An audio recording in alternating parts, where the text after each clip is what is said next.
Dans un charmant décor, au cœur de la vallée d'Aspe dans les Pyrénées, Georges Manot ne cherche pas l'amour. Lui, il cherche des passagers. Si un jour vous voyez ce train tout plein, eh bien, je vous paie le repas. Je peux faire mieux. Il en sourit, mais au fond, Georges est scandalisé. Depuis l'inauguration en juin de cette nouvelle ligne, 24 km entre Oloron et Bedouce, il compte et recompte le nombre de passagers, avec toujours la même conclusion, ce train est de trop. C'est 5 passagers, 3 passagers, 0 passagers. Actuellement, vous êtes dans une saison où 0 passagers, c'est pas quelque chose d'exceptionnel. Cette fois-ci, ils sont 5, dont l'habitué. Mais vous n'êtes pas nombreux dans le train? Non, des fois le soir je suis tout seul, mais... Ça fait pas un peu cher justement, juste pour vous, un train? Ouais, je suis privilégié quoi. L'opération a coûté plus de 120 millions d'euros à la région Nouvelle-Aquitaine. Malgré une enquête publique défavorable, elle a bataillé pour ce projet. Faire revivre une vieille ligne de chemin de fer fermée depuis 47 ans. L'inauguration a déplacé les foules, ému les nostalgiques, mais depuis sur les quais, Georges se sent bien seul. C'est un gaspillage depuis le départ. Ça n'a jamais fonctionné. Ça me fait mal quelque part, je me dis, ce sont les impôts qui passent là. Selon les décomptes de Georges, en 6 mois, la fréquentation a dégringolé de 16 passagers en moyenne par train à 2,8. Mais même à vide, il faut désormais le payer. Et rien que pour le faire rouler, il faut 16 millions d'euros par an. Des lignes fantômes hors de prix, des rames saturées. En France, les transports express régionaux, les TER, collectionnent les aberrations et les dysfonctionnements. Suppression, retard. De plus en plus de voyageurs exaspérés jettent l'éponge. Ça fait 8 ans que je prends le train et je vais arrêter parce que je n'en peux plus. Ce service public créé en 1986 se dégrade. Et pourtant, il nous coûte de plus en plus cher. 4 milliards d'euros l'an dernier. Payés en partie par les voyageurs, mais surtout par les contribuables, via des subventions que les régions versent à la SNCF. Le problème, c'est que l'entreprise gestionnaire ne cesse d'augmenter sa facture. Elle est accusée de flamber sans compter. C'est pas notre argent, c'est de l'argent public, c'est important. Donc non, on fait très attention. Dans 2 ans, le marché s'ouvre à la concurrence et des compagnies étrangères sont déjà dans les starting blocks. Elles promettent de faire mieux pour moins cher. Mesdames et messieurs, nous arrivons à Nice-Ville à l'heure prévue. Alors, pour sauver les meubles et en finir avec les gaspillages, la SNCF a débauché un nouvel homme fort. Sa dernière chance pour garder les trains du quotidien.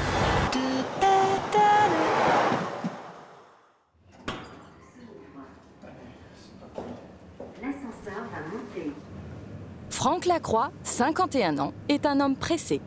36e étage. C'est rapide quand même, non? Aussi rapide qu'un TER?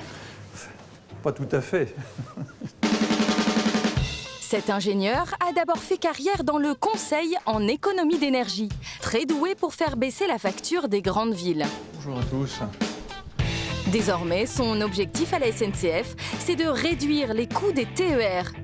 Et c'est dans ces tout nouveaux bureaux qu'il pilote les opérations. Ça va? C'est l'angle le plus parfait. N'est-ce pas? Absolument.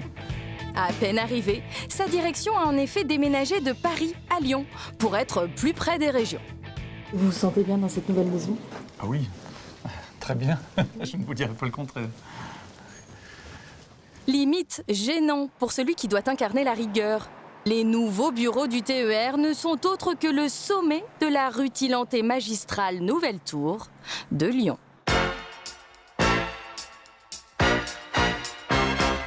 La tour InCity, 3e gratte-ciel plus haut de France, un ouvrage ultra moderne, les bureaux les plus chers de la place lyonnaise. Plus cher même au mètre carré que la tour de la Maison Mère en banlieue parisienne. L'idée n'est pas de lui, mais Franck Lacroix est devenu corporate. montée en gamme. Je ne suis pas sûr qu'on puisse parler d'une montée en gamme. D'abord, l'occupement des espaces, ici à Lyon, est exactement le même que celui de Saint-Denis, puisque c'est les mêmes équipes qui ont fait le design, le mobilier, etc. Donc voilà, j'assume totalement cette nouvelle position ici, au cœur de nos régions. Vous aurez quand même pu faire un peu moins cher, là. On est vraiment au top du top de ce qui se fait à Lyon. On est dans la tour la plus moderne. Mais moi, franchement, je me félicite d'avoir un outil de travail de cette efficacité. À son arrivée, Franck Lacroix a mis au point un plan de sauvetage baptisé Cap TER 2020. Un plan qu'il a justifié à ses 28 000 agents en 20 secondes top chrono. Depuis 2012, ça a été dit, le trafic diminue. Dans le même temps, ça c'est aussi singulier, nos coûts, la courbe bleue, eux, ont continué à croître. Donc, c'est pas besoin d'avoir fait des grandes études pour comprendre qu'évidemment, le temps nous est compté. Un ton cash et des mesures choc. Pour baisser les coûts, le premier engagement de Franck Lacroix, c'est de faire le ménage dans les bureaux, dégraisser le mammouth ou plus poliment, baisser de 20% les frais de structure. L'enjeu, il est très simple, en fait, c'est d'éviter les doublons et supprimer les tâches inutiles. Il y en a ? Bien sûr qu'il y en a. Je veux dire que ça fait un moment que ça n'avait pas été fait ici, et donc c'est une vraie rupture, évidemment, en termes de fonctionnement et d'organisation. Et ça veut dire des suppressions de postes ? Bien sûr. Ça veut dire que je ne vois pas comment on peut faire 20% d'économie de frais de structure avec le même effectif dans ce domaine-là. Donc c'est bien évident qu'il y aura des suppressions de postes, oui. Dans une entreprise publique, ça veut dire non-remplacement des départs à la retraite. S'il est tellement déterminé, c'est que les régions lui mettent une énorme pression. Car sur les 4 milliards que coûte le TER, les régions, c'est-à-dire nous, nos impôts, nous en finançons 3 milliards. Le dernier milliard, ce sont les voyageurs. Mais vu que la SNCF vend de moins en moins de billets, eh bien ce sont les régions qui compensent encore et la facture explose. Il y a donc urgence à économiser l'argent public. Bon, ça va être très simple, je vais vous dire. Et pour ça, Franck Lacroix compte grappiller des sous un peu partout, en commençant par faire payer les tricheurs. Déjà, premièrement, c'est la fraude. La fraude, c'est 30% de fraude en moins. D'accord ? C'est les coûts de structure. Les fameuses suppressions de postes. 20% de coûts de structure en moins. Franck Lacroix veut aussi moins de retard, moins de trains supprimés car ils font fuir les clients et donc baisser les recettes. Enfin, le chantier le plus difficile. Je dirais la chasse aux heures improductives dans tous les métiers. C'est-à-dire la chasse aux heures payées à ne rien faire. Un programme titanesque. Il n'y a donc pas une minute à perdre. C'est parti. Et sa garde rapprochée l'a bien compris. Ah oui, c'est debout. Pourquoi ? Parce qu'on est pressé. Parce que c'est plus rapide, c'est plus efficace. Ça change tout. On va aller se rasseoir le plus vite possible. Non, justement, pour courir ailleurs. Bon, alors donc on a devant nous à peu près 3/4 d'heure. C'est à peu près le timing qu'on se donne maintenant. Alors sur la partie économique, c'est quoi l'actualité là maintenant ? Au niveau des régions, on a un bon état d'avancement de l'ensemble des chantiers. On a un sujet d'alerte que vous voyez sur PACA. PACA, Provence-Alpes-Côte d'Azur. Ici, les TER se baladent sur des eaux saphirs, lèchent la côte méditerranéenne, des calanques marseillaises, jusqu'aux plages de Nice. Un décor paradisiaque qui cache une situation chaotique. Ici, la SNCF réclame toujours plus d'argent à la région pour exploiter le réseau. Et pourtant, les TER détiennent les records de retard, de suppression et donc de mécontents. Excusez-moi, mesdames, vous êtes à l'heure ? Non, comme de retard. 20 minutes d'habitude, c'est toujours comme d'hab. C'est fréquent ? Oui, tous les jours. C'est une plaisanterie, parce que l'heure à SNCF et nous, c'est pas la même chose. On ne doit pas avoir les mêmes fuseaux horaires. Depuis 3 ans, le nombre d'abonnés dégringole et certains usagers sont au bout du rouleau. «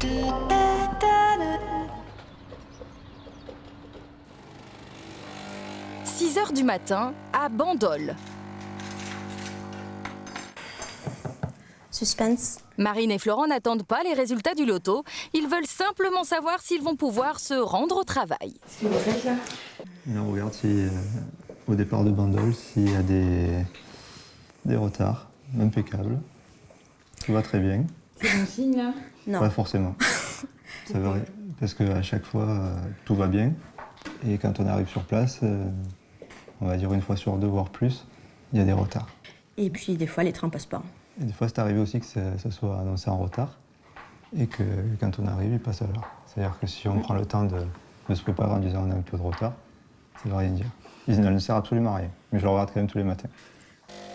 Et ce matin encore, ils ne verront pas leur fille. C'est la nounou qui la réveillera, car eux sont obligés de partir très tôt pour espérer arriver à l'heure au travail. Elle est institutrice, lui informaticien, et cela fait 4 ans qu'ils prennent le TER chaque jour pour aller à 50 km d'ici, à Marseille. En voiture pour eux, ce serait financièrement impossible. En train, ils en ont pour 100 € par personne et par mois, mais payent cher en temps perdu. Sur 4 ans qu'on prend le train, on a calculé, on a passé 10 jours en retard. 240 heures. À peu près, en moyenne. 10 jours en retard train. En retard, pas en transport. Soit bloqué dans le train, soit sur le quai d'une gare. Ça rend fou, ça. Ah oui. Pour appuyer son témoignage, pendant une semaine, Florent a filmé tous ses trajets TER.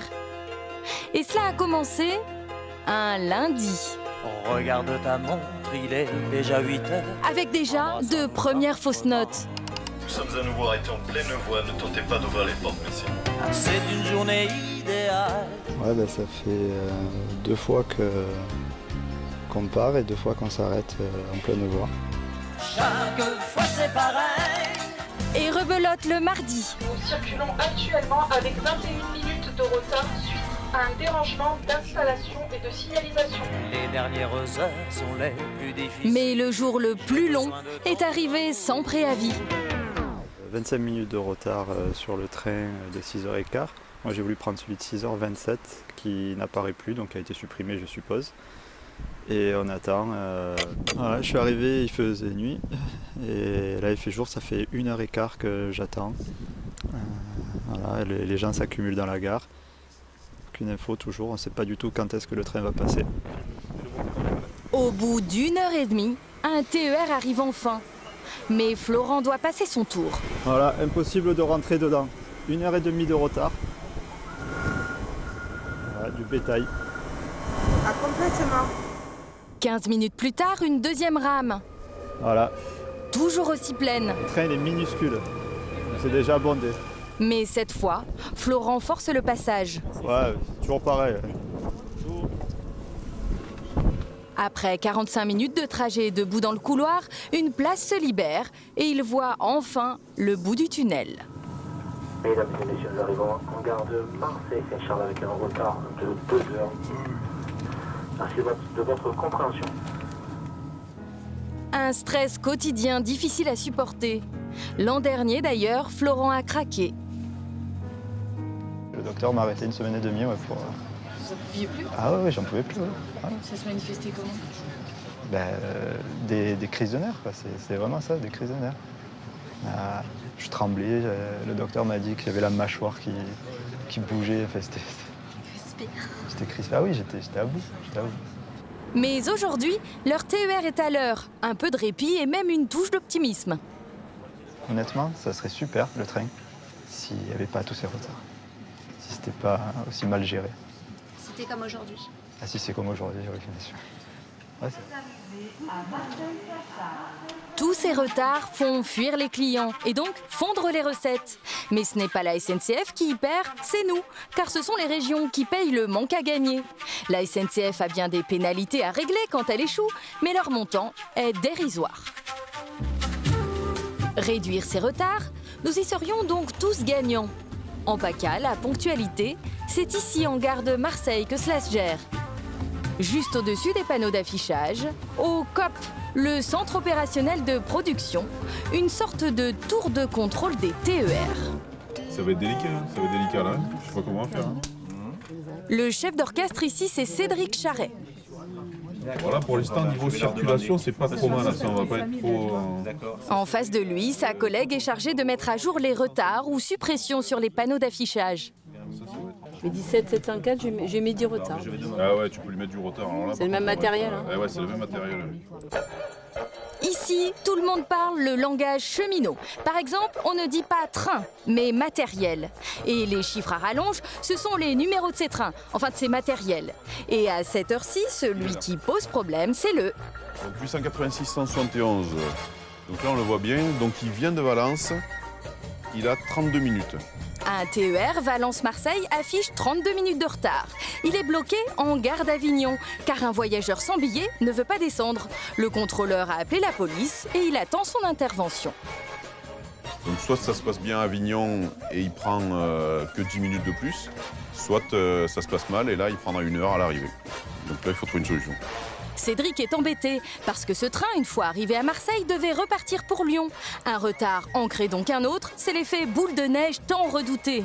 Pour l'éviter, il va tenter de trouver un train de remplacement. On cherche une rame pour faire le train qui était prévu à l'origine. Donc là je vais voir si du matériel à Lyon. Je vais appeler Lyon. Mais il se retourne tout de suite vers ses collègues de la région Rhône-Alpes, car lui, en PACA, il n'a aucun train de rab. Oui, salut, c'est le permanent à Marseille, c'est Cédric.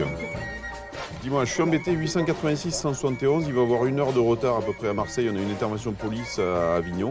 Est-ce que éventuellement tu aurais un autre matériel? Mais Lyon aussi est à sec. Tu n'as rien à cette heure-ci. Bon, déjà, donc écoute, je peux pas compter sur ton matériel. Merci, ciao. Voilà, alors, donc là, Lyon n'a pas de matériel à me prêter. Donc ce qu'on va faire, on va faire circuler le train suivant, le Marseille-Lyon, avec du retard. Voilà donc l'une des explications au retard si fréquent des TER, la pénurie de trains de remplacement. En fait, une marge est prévue. Mais à 10 millions d'euros, le train, payé par les régions, elle n'est que de 5%. 5% dont Cédric aimerait bien disposer, mais là, il y a un autre facteur improbable qui entre en jeu. Des fois, le hasard fait qu'on a des trains disponibles. Et des fois, le hasard fait qu'on n'en a pas beaucoup, justement, parce qu'il se trouve que beaucoup de trains ont besoin d'être ils sont en entretien, et ça, on ne peut pas déroger. C'est le hasard. C'est le hasard. C'est pas vraiment le hasard, mais disons que c'est tellement compliqué qu'on ne peut pas le prévoir. Même si c'est prévu à l'avance, c'est prévu pour que le nombre de trains disponibles soit régulier. C'est pas fiable et c'est pas possible. Et ce n'est pas tout. Pour gérer les aléas, Cédric a un autre souci. Après un train de remplacement, il n'y a pas que ça. Il faut que le conducteur ait le permis pour le matériel, l'éventuel matériel qu'on aurait eu. Bon, là, dans ce cas-là, on ne l'a pas, mais il aurait fallu qu'ils connaissent le matériel. Tous les conducteurs ne peuvent pas conduire tous les trains? Ah non, tous les conducteurs ne peuvent pas conduire tous les trains. Vous avez bien entendu. Si par le plus grand des hasards, Cédric avait trouvé un train de remplacement, il y a très peu de chances que son conducteur ait pu le piloter. Car en PACA, il y a 13 types de TER différents. Et sur les 560 conducteurs de la région, seulement 10 savent tous les conduire. Et à ce problème de compétences s'ajoute un gros souci d'effectifs. Nous avons fait une erreur sur notre prévision de départ à la retraite. C'est l'un des plus gros ratés de la SNCF. Et c'est même le patron qui l'avoue. Les conséquences de cette erreur que nous avons commise, et que je reconnais volontiers à votre micro, c'est qu'il nous manque environ une centaine de conducteurs. Il y a 3 ans, l'entreprise s'est trompée dans ses calculs. Elle n'a pas anticipé de nombreux départs à la retraite et a donc été contrainte un peu partout en France de supprimer des TER, faute de conducteurs. Il faut donc en former de toute urgence. L'an dernier, 1200 jeunes ont appris le métier et les recrutements continuent cette année. Pour votre sécurité, veuillez ne pas descendre des voitures. Merci de votre compréhension. Un plan de formation géant pour lequel la SNCF a débloqué 120 millions d'euros. Et l'addition n'a pas fini de grimper.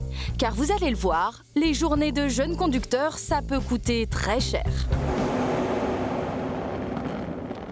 Il est 16h30 au dépôt de Marseille-Blancarde.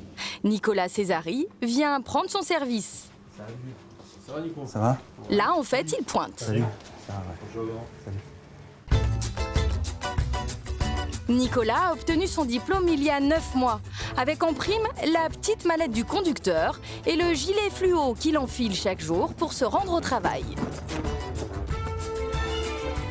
Avant de conduire, il doit d'abord marcher une dizaine de minutes le long des voies jusqu'à la gare. C'est un peu de sport la journée du conducteur. Ah, un peu, oui. Oui, il Faut marcher, faut... Encore aujourd'hui, on a de la chance, il pleut pas. Il fait beau. Bon, c'est le sud, hein. Un temps parfait pour attendre son train. Mais avant de conduire, Nicolas va d'abord monter en tant que passager. Cela fait partie du quotidien d'un conducteur, prendre le train en voyageur. C'est aussi notre petit moment de détente avant d'avoir cette petite adrénaline quand on monte en cabine et qu'on remet tous les appareillages en service, tout ça. Nous espérons que vous avez effectué un agréable voyage et vous souhaitons une bonne fin de journée.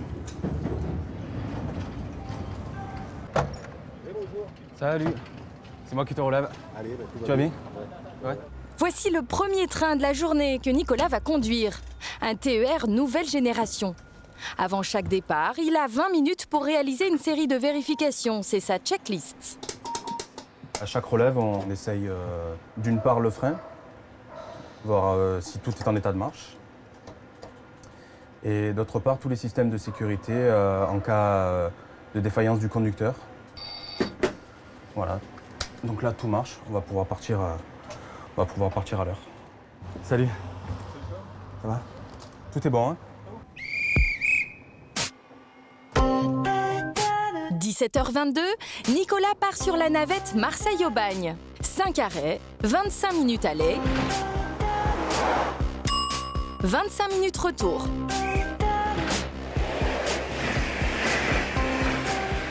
Soit moins d'une heure de conduite, puis Nicolas quitte déjà la cabine. Et ben voilà, arrivé à l'heure, Marseille-Saint-Charles. Tout s'est bien passé. On va laisser la rame aux collègues. Pourquoi vous continuez pas sur la rame? Parce que ma mission est montée comme ça. La suite de sa mission, c'est d'aller sur cet autre train. La Ciotat, Saint-Cyr-des-Neiges. Ça fait partie du matériel roulant que je conduis, oui. Oui. Pour autant, ce soir, ce n'est pas lui le pilote. Nicolas redevient voyageur et cette fois pour plus d'1 heure. En fait, il doit se rendre jusqu'à Toulon, où il va monter dans un autre train en direction des Arcs. Mais celui-ci non plus ne le conduira pas. Pourtant, sans lui, le train ne partirait pas, car il doit seconder le conducteur, qui a le bon permis pour ce train, mais ne connaît pas la ligne, ce qui est la deuxième condition requise. Nicolas, lui, connaît parfaitement la ligne, mais n'a pas le bon permis pour la machine. En clair, pour que ce TER soit assuré, il ne faut pas un, mais 2 conducteurs. Après ce copilotage, Nicolas ira dormir à l'hôtel, un découché pour lequel il touchera 36 € de prime. Bilan, une journée de 6 heures avec seulement 50 minutes de conduite pure. Soit trop d'heures improductives, celle que Franck Lacroix, souvenez-vous, veut chasser à tout prix. Car il le sait, elle plombe l'addition des régions. Des régions qui n'en peuvent plus. Certaines ont d'ailleurs annoncé leur intention de divorcer. Marseille. Conseil régional de Provence-Alpes-Côte d'Azur. Sous ce chapiteau, 400 personnes sont venues parler TER. À l'ordre du jour, une question choc.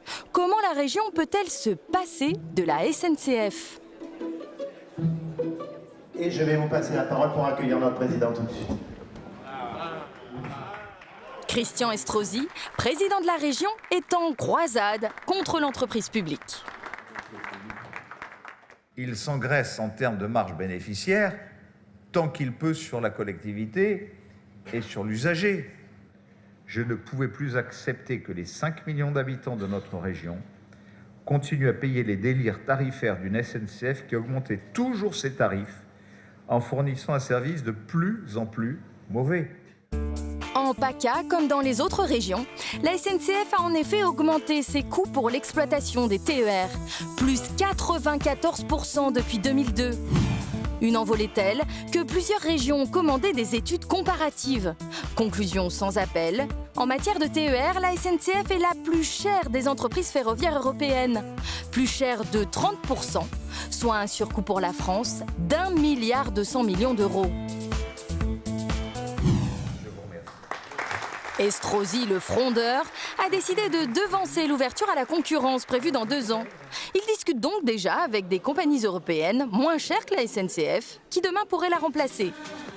C'est le cas de l'italienne Telo, qui a déjà un pied en France avec sa ligne Marseille-Milan.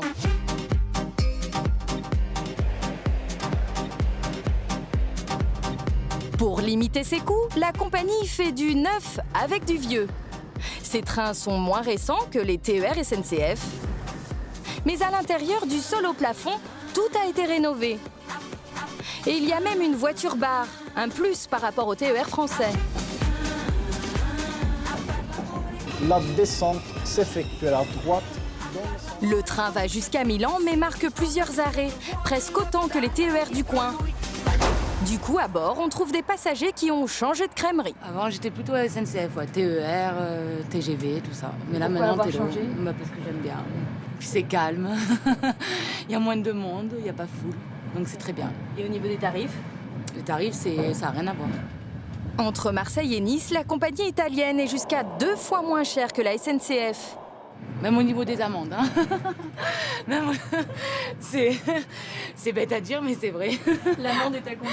Ben, l'amende, elle est de 20 € moins chère que la France quand même. Donc 15 € pour être précis. Les amendes, c'est Enzo, le contrôleur, qui s'en charge, l'une de ses nombreuses missions. Je vous remercie. Est-ce que vous avez des bagages? Oui. Alors, je vous donne une étiquette pour votre sac à dos. Merci, bon voyage. C'est l'un des secrets de la compétitivité de Telo.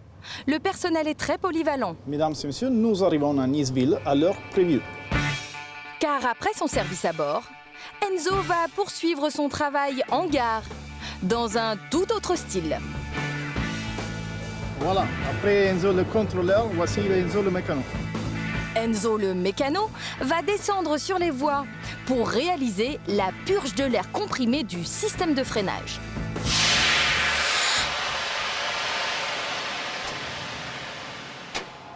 Ça n'a rien à voir avec le contrôle, ça. Hein. Non, non, c'est vraiment rien à voir. C'est vraiment un autre boulot. Mais l'avantage le plus évident de Telo, c'est que ses employés ont moins de jours de repos qu'à la SNCF. Enzo travaille en moyenne 217 jours par an, un contrôleur SNCF 200. Et ce dernier bénéficie en plus d'un accord très avantageux, un sacré privilège, le 19-6. Il prévoit que la veille d'un jour de repos, le cheminot termine son service à 19h maximum. S'il pointe plus tard, admettons 19h05, on lui offre un nouveau jour de repos, considérant qu'il ne peut plus pleinement profiter du premier. Avec cet accord, à salaire égal, les cheminots SNCF travailleraient environ 20 jours de moins que leurs homologues italiens. Dans ces conditions, faire du TER à prix compétitif, c'est quasiment mission impossible. Et pourtant, c'est l'objectif de Franck Lacroix. En un an, il n'a pas encore fait le tour du réseau, mais ce qu'il vient chercher ici à Lyon, c'est la solution. On y va. Directeur général de proximité, M. Franck Lacroix. Voilà. M. Couder, un agent d'équipe. Bon, on vous suit? Ici, c'est une zone expérimentale de la SNCF. Du choix des trains, aux horaires, au planning des cheminots, tout a été pensé pour éviter à tout prix les fameuses heures improductives. Voilà.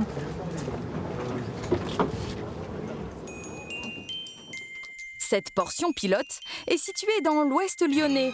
24 rames qui desservent 40 km de ligne et 17 gares.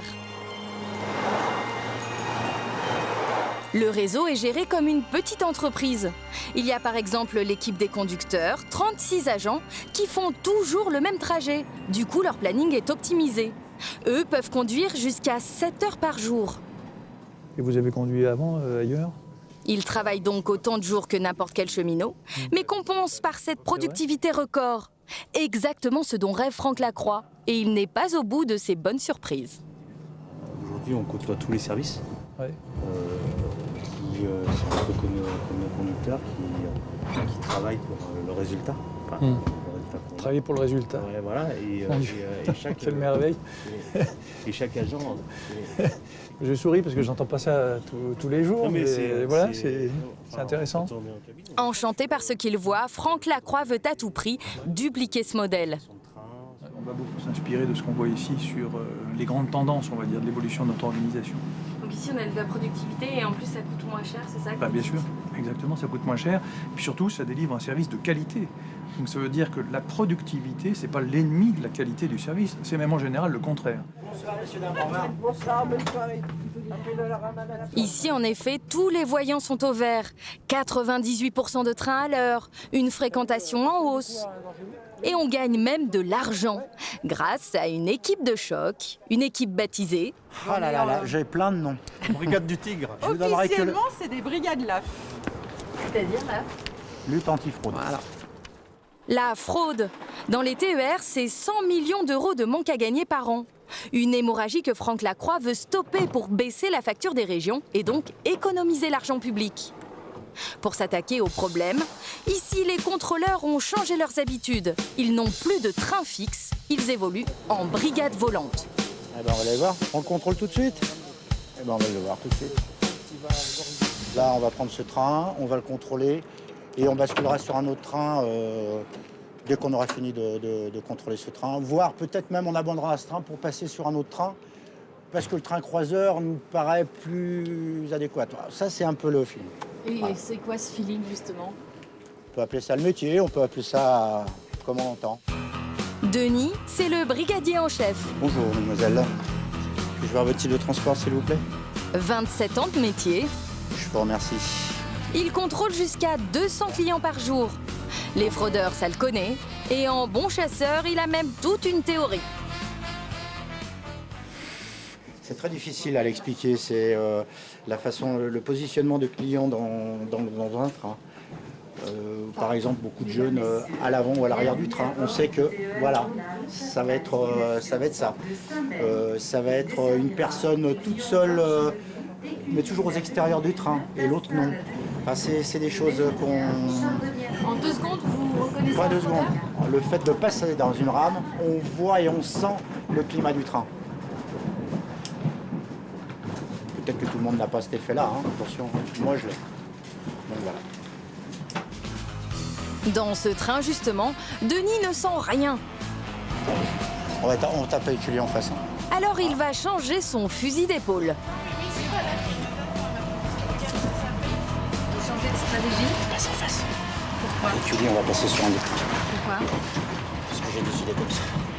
La brigade se veut imprévisible. Il faut ménager l'effet de surprise. À gauche, à gauche, à gauche. Denis a flairé quelque chose. Messieurs, dames, bonsoir. Et il met Myriam, sa coéquipière, sur le coup. Pensez à prendre votre pièce d'identité sur Bonsoir, messieurs. C'est une obligation. Vous descendez à gorge de l'eau? 2 personnes sont sans titre de transport. Pour eux, le voyage s'arrête là. Ils sont verbalisés. Donc vous aurez 50 € de frais de dossier en plus, ça vous fera 100 € à régler dans les 2 mois. N'attendez pas, après vous recevrez une relance sinon et vous aurez une majoration en plus. D'accord? Je vais vous donner tout ça. Dans ce secteur, les brigades volantes contrôlent plus de 14 trains par jour. Et elles ont fait baisser la fraude de moitié. Ça de moins pour les impôts. Désormais, la direction de la SNCF est en train d'étendre le concept à certaines lignes des grandes villes. Mais c'était sans compter l'avis des syndicats. Totalement opposés, comme ici à Marseille où la CGT mène l'offensive. Ses représentants, comme l'agent Pascal Guglielmi, militent pour garder un contrôleur dans chaque train, comme cela se fait aujourd'hui, sauf quand le planning en décide autrement.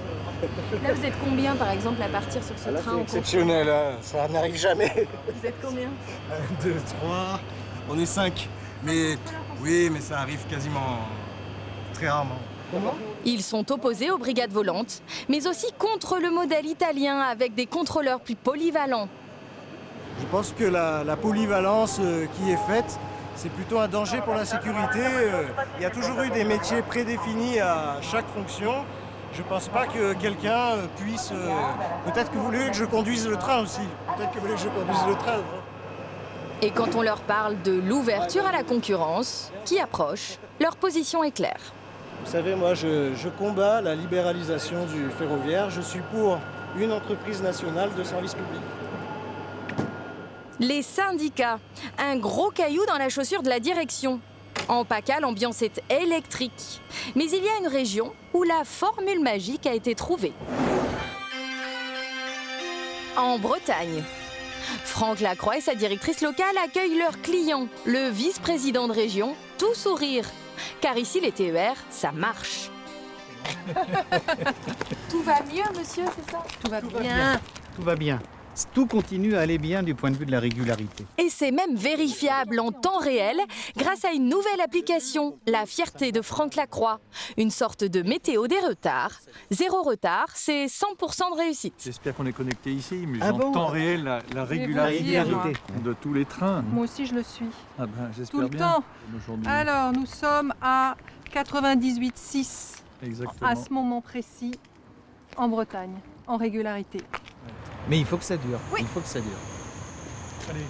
Des TER à l'heure, et ce n'est pas tout. En Bretagne, la SNCF a augmenté la fréquence des trains sans dépenser plus. Un coup de maître incroyable, car ici, ils ont réussi, sans déclencher de grève, à faire travailler les cheminots de l'atelier de maintenance le week-end. Et à leur faire abandonner un vieux privilège local. Mais par exemple, donc il y avait des accords locaux, on va dire, Oui. des Oui, coutumes, il y avait des je sais pratiques, pas, des des us. pratiques, Oui. comment on appelle ça ici? Eh bien, on les a supprimés. C'est Ça a clair, été dans ça a le été- deal, ça a été ça a été dit, dans ça le a été deal. clair. On l'a. Les agents Avant, il n'y avait pas d'heure fixe pour le pointage du matin. Désormais, ils doivent tous arriver à la même heure. Beaucoup plus simple, vu qu'ici, on travaille en binôme.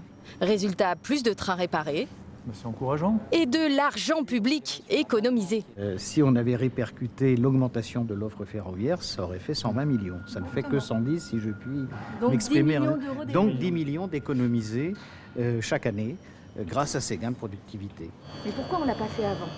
Mais on l'a fait, mais là, ça se voit encore plus parce qu'on a un vrai saut d'offre. Ça fait plusieurs années qu'on est dans cet objectif de contribution de l'argent public, de maîtrise de l'argent public. Il n'y a pas de gaspillage. Ah non, Juré, non. craché. C'est votre dernier mot. Oui. Ici, pour économiser 10 millions d'euros par an d'argent public, il a donc suffi, tout simplement, de refaire les plannings.